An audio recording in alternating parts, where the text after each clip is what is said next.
आपकी बार एनडीए सरकार। नमस्कार, मैं हूं सुजल वर्मा। साथियों, कल सुबह से ही 8 बजे से मतगणना शुरू हुई और देर शाम नतीजे भी आए और दिन के 2-3 बजे के बाद स्थिरता आने लगी रुझानों में और समझ आ गया कि कहां तक आंकड़े पहुंचने वाले हैं, किसकी सरकार बनने वाली है और क्या नफा नुकसान किसको होने वाला है। इस बार चुनाव दो गठबंधनों के बीच डायरेक्टली था, एनडीए गठबंधन और इंडिया गठबंधन, जहां एनडीए की अगुवाई बीजेपी कर रही थी और वहीं इंडिया गठबंधन को आगे बढ़ा रहा था लेड बाय कांग्रेस पार्टी। लेकिन क्या नतीजे रहे, इससे मैं आपको रूबरू कराता हूं। एनडीए गठबंधन को 291 सीटें मिली हैं। पहले तो आपको बता दूं, बहुमत होता है सरकार बनाने के लिए 272 आपको क्रॉस करने का है और एनडीए गठबंधन को 291 सीट्स मिली, जिसमें अकेली इस देश में सबसे ज्यादा सीटों वाली पार्टी भाजपा रही 240 सीटों के साथ। हालांकि भाजपा भी अकेले अपने दम पर 272 का आंकड़ा नहीं छू पाई।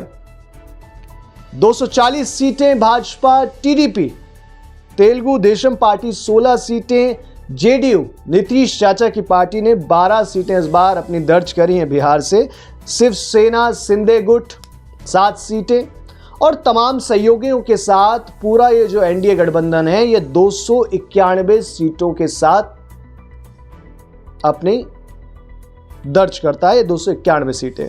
वहीं इंडिया गठबंधन की बात करें तो 234 सीटों के साथ है, जिसमें कांग्रेस 99 सीटें। सपा खेला खेल गई भैया, यूपी में 80 में से 37 सीटें दर्ज करी हैं समाजवादी पार्टी ने। बड़ा नुकसान हुआ है, बड़ी चोट भाजपा को इस बार यूपी में रही। और डीएमके 22 सीटें, शिवसेना यूबीटी 9 सीटें, एनसीपी शरद पवार 7 सीटें।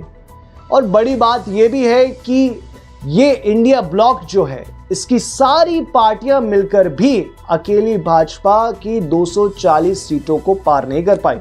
अकेली भाजपा 240 और पूरा इंडिया ब्लॉक 234, जिसमें सबसे बड़ी भूमिका इंडिया गठबंधन में कांग्रेस की तो 100 सीटें थी। पिछली बार 2019 में 50-53 के आसपास थी, जहां तक मुझे याद है। तो और दूसरी बात मैं आपको बता दूं, पीएम नरेंद्र मोदी पहले ऐसे प्रधानमंत्री होंगे जवाहरलाल नेहरू के बाद जो अपने दूसरे कार्यकाल के बाद इस देश का प्रधानमंत्री तीसरी बार बनने जा रहे हैं। यह बहुत बड़ी बात है। और सबसे बड़ी बात यह भी है कि जो राम को लाए हैं हम उनको लाएंगे, वो राम की नगरी अयोध्या, जो कि फैजाबाद की सीट में आती है, वहीं से भाजपा हार गई। लेकिन जो राम के अवतार हैं रामायण सीरियल में अरुण गोविल जी, वो मेरठ से अच्छी तरह से जीत गए। लेकिन कांग्रेस का सुपड़ा साफ बहुत सी जगह हुआ, जैसे उत्तराखंड, हिमाचल प्रदेश, दिल्ली की 7 सीटों पे, और हमारे यहाँ उत्तराखंड में 5 सीटों पर फिर एक बार हैट्रिक लगा दी भाजपा ने। वहीं 400 का नारा फेल हो गया, एनडीए 400 पार कहीं नहीं, एग्जिट पोल्स धराशायी हो गए। अपोजिशन पहले से कहता आ रहा था कि ये एग्जिट पोल्स बदल जाएंगे पूरे, और पूरे बदलते हुए नजर आए। 400 पार का नारा फेल हुआ, 370 भाजपा का नारा फेल हुआ। वहीं इंडिया गठबंधन का 295 सीटें लाने का नारा भी फेल हुआ है।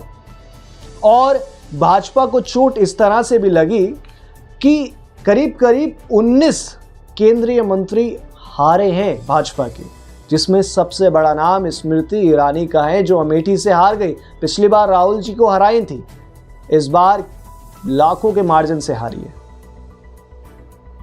और वहीं सबसे बड़े समर्थक जो हैं एनडीए गठबंधन के, क्योंकि भाजपा 240 पर है, सरकार बनाने के लिए 272 का आंकड़ा जो चाहिए होता है, 240 से सरकार नहीं बनती है। लेकिन अगर टीडीपी का और जेडीयू का जो समर्थन है और साथ ही शिवसेना शिंदे गुट की 7 सीटों वाला ये जो समर्थन है, इन 3 के बावजूद एनडीए सरकार इस बार कायम रहेगी और प्रधानमंत्री नरेंद्र मोदी तीसरे कार्यकाल की ओर अपने बढ़ रहे हैं। तीसरी बार वो प्रधानमंत्री बनेंगे। वहीं आज एनडीए की बैठक भी होगी, इंडिया गठबंधन की बैठक भी होगी। इंडिया गठबंधन की बैठक पे इस पर विचार विमर्श होगा, क्या विपक्ष के तौर पर बड़ी मजबूती के साथ इस बार वो सदन में बैठेंगे। ये सरकार बनाने की ओर कदम बढ़ाते हुए कुछ गुटों को अपने साथ शामिल करेंगे, क्योंकि कयासबाजी ये है कि जो बड़े समर्थक हैं, जो भाजपा को इस बार दोबारा सत्ता में ला रहे हैं, टीडीपी और आपका जेडीयू, नीतीश चाचा का तो रिकॉर्ड रहा है, वो सबके हैं, उलटफेर करते रहते हैं। लेकिन अभी यही उनका बयान उनकी पार्टी से और टीडीपी की पार्टी से ये बयान आया कि वो एनडीए के साथ रहेंगे। अगर खेला हो गया तो कुछ भी हो सकता है, लेकिन ऐसा कुछ अब तक नज़र नहीं आ रहा है। एनडीए सरकार तीसरी बार इस देश में आ रही है और जनता जनार्दन का ये आदेश है कि अब गठबंधन की सरकारों का दौर फिर लौट आया है इस देश में। और इस सभी के साथ भाजपा सबसे ज़्यादा सीटें अर्जित करने वाली पार्टी रही इस बार।